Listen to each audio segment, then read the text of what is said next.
देखो, जिनको लगता है ना कि ये वीडियो बनाना बहुत आसान होता है तो आ जाओ मेरे साथ। नहीं, वीडियो बनाने आ जाओ ना भाई। सबसे मुश्किल काम होता है वीडियो बनाना।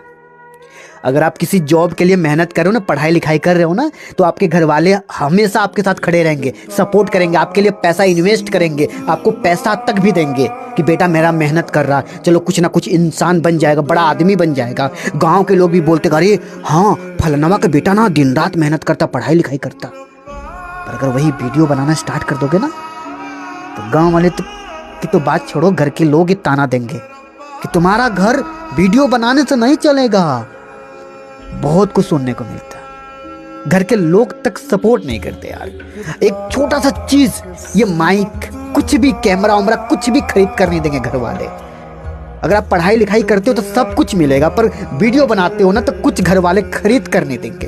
वो जो भी होगा ना खुद के ही दम पर होगा। तो यार इतना भी आसान नहीं होता यार। और नहीं तो घर से बाहर निकलो ना तो लोग मजाक उड़ाते हैं, अरे साला वीडियो बनाता, ये करता वो करता। भाई बहुत कुछ सुनने को मिलता है यार। रोना आता, मैं खुद रोया हूँ, मैं लोगों की बात क्या करूँ मैं।